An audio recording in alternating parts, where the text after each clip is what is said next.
Hello guys, कैसे हैं आप लोग। मैं आशा करता हूं कि आप ठीक होंगे। जैसा कि हम सबको पता है कि इस समय पेपर चल रहे हैं, लेकिन इंग्लिश का पेपर अभी नहीं हुआ है। ठीक है, इस समय जो हमारा स्नैपशॉट बुक है उसकी एक सीरीज चल रही, जिसमें से हमने 3 लेसन डिस्कस कर दिए हैं। आज हमारे पास चौथा लेसन है जिसका नाम है The Enemy, written by Pearl S Buck. तो इसकी हम लोग समरी देखने वाले हैं।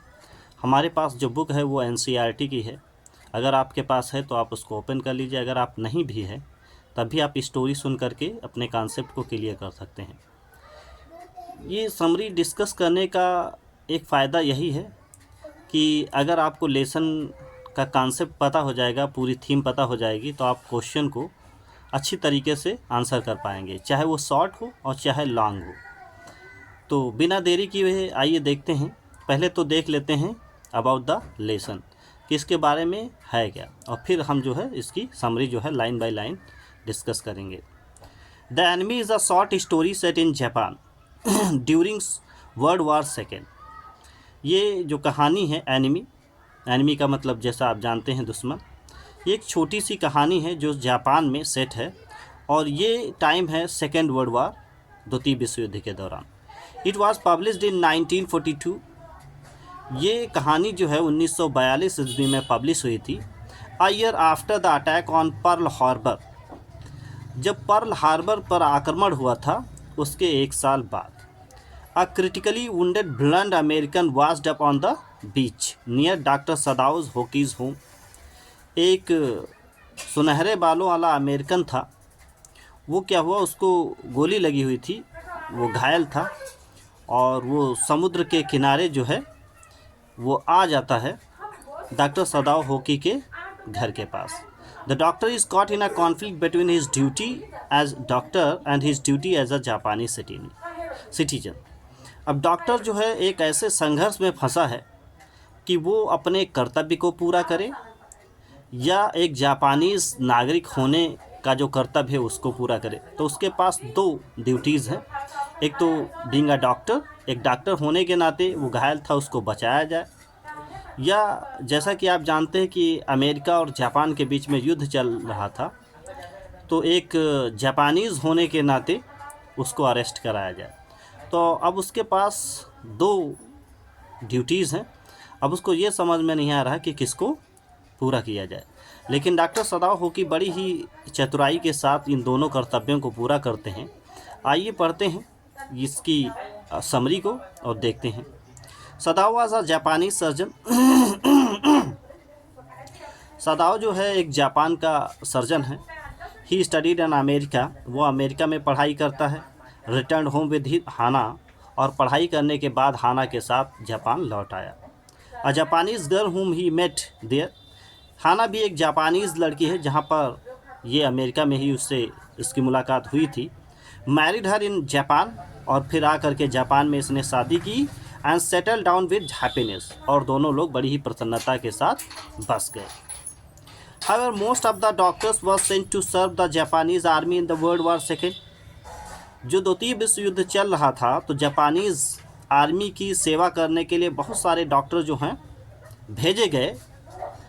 जो युद्ध में घायल होते थे सोल्जर्स, उनका इलाज करने के लिए।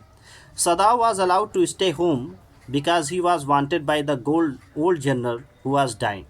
लेकिन सदाओ को नहीं भेजा गया, उसको जापान में ही ठहरने की इजाज़त मिल गई, क्योंकि जो ओल्ड जनरल था वो दिल की बीमारी से ग्रसित था, इसलिए उसको उसका इलाज करने के लिए उसको रोका गया। But one night into his uneventful life came an American navy man. लेकिन एक रात की बात है कि ऐसी घटना उसके ज़िंदगी में कभी नहीं घटी थी। एक अमेरिकन नेवी मैन जो था, who was injured by gun fire, जो गोली से घायल था, वाज इन डेथ, बिल्कुल मरने की कगार पर था, वो उसके घर के सामने समुद्र से आ पहुंचा। Through unwillingly to help his enemy. हालांकि वो उस दुश्मन की सहायता नहीं करना चाहता था, लेकिन बीइंग अ डॉक्टर उसने बिना इच्छा के उस दुश्मन की सहायता की। Sadao took the young soldier into his house. Sadao जो है उसको उठाया, अपने घर को ले गया। Provided him with medical aid, और उसका इलाज किया। He was in danger from the moment. और जब वो इलाज कर रहा था तो उस समय वो खतरा महसूस कर रहा था। सून हिज सर्वेंट्स लेफ्ट हिम, सारे नौकर उसको छोड़ करके चले गए, क्योंकि वो इस बात से खुश नहीं थे कि जो सदाव होकी है वो एक दुश्मन की मदद करे। डॉक्टर सदाव सा that the soldier was getting well, doctor सदाव ने देखा कि वो सैनिक जो था धीरे धीरे ठीक हो रहा था। एंड एब्सोल्युटली ऑल राइट, और कुछ दिनों के बाद पूरी तरीके से ठीक हो गया। Once his patient was no more in need of him, और एक बार जब उस पेशेंट को उसकी बिल्कुल भी ज़रूरत ना रही, the doctor turned out to be his assassin, तो डॉक्टर ने क्या किया कुछ हत्यारों का प्रोग्राम बनाया, and conspiring to kill him in his sleep, और उसने एक षड्यंत्र रचा कि नींद में ही उसको ख़त्म कर दिया जाए। He informed his general of the America, America का जो जनरल था उसको इन्फॉर्म किया। एंड द जनरल प्रॉमिस्ड, और जनरल ने वादा किया he would send his private man to kill the American, और उसने वादा किया कि वो जो है कुछ अपने प्राइवेट मैन में जो उसके लिए मतलब सेक्रेटली काम करते थे, उसने वादा किया हम उनको भेजेंगे और वो जो है उस घायल व्यक्ति को मार करके चले जाएंगे। Sadao waited the Americans death, Sadao जो है अमेरिका का जो बंदा था उसके मौत का इंतज़ार कर रहा था। Every morning but in spite of not wanting the man was still alive, और हर समय वो यही इच्छा कर रहा था, वो नहीं चाहता था कि वो आदमी जिंदा रहे। हेल्दियर एंड पोजिंग डेंजर, क्योंकि उसे ये लग रहा था कि इसका ज़िंदा रहना उसके लिए ख़तरा है, अगर वहाँ की सरकार जान पाएगी तो उसको दंडित करेगी और उसको देशद्रोही घोषित कर देगी। At this point Sadao's humanity is expressed, at this point Sadao's humanity is expressed a true human being who realize the essential worth of human life. लेकिन फिर भी इन सारी चीज़ों की परवाह किए बगैर सदाव ने मानवता को एक्सप्रेस किया, और अ ट्रू ह्यूमन बीइंग, और एक सच्ची मानवता को उसने एहसास किया, और उसने क्या किया उसकी ज़िंदगी को बचाया। एंड यूनिवर्सल ब्रदरहुड, और उसने जो सार्वभौमिक भाईचारा है उसको ज़िंदा किया। He thinks beyond countries and continents and races and wars, इन सारी परों से अपनी सोच को आगे बढ़ाता है। वो देश के बारे में, प्रांत के बारे में, जात के बारे में, युद्ध के बारे में, इन सब से ऊपर सोचता है। He finds no reason to believe that American is his enemy, उसने क्या किया, he finds no reason to believe, उसको ऐसा कोई कारण मिला ही नहीं कि वो अमेरिकन को अपना दुश्मन समझे। सदाव रेस्क्यूड द अमेरिकन, सदाव ने अमेरिकन को बचाया।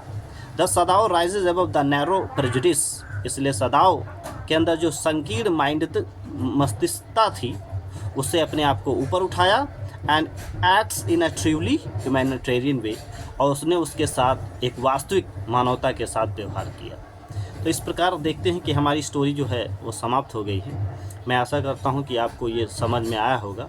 अगर आपको समझ में आता है तो हमारे वीडियो को जो है लाइक करें, कमेंट करें, और ज़्यादा से ज़्यादा अपने दोस्तों के बीच में शेयर करें। और मिलते हैं किसी नेक्स्ट वीडियो में, तब तक के लिए goodbye and thank you.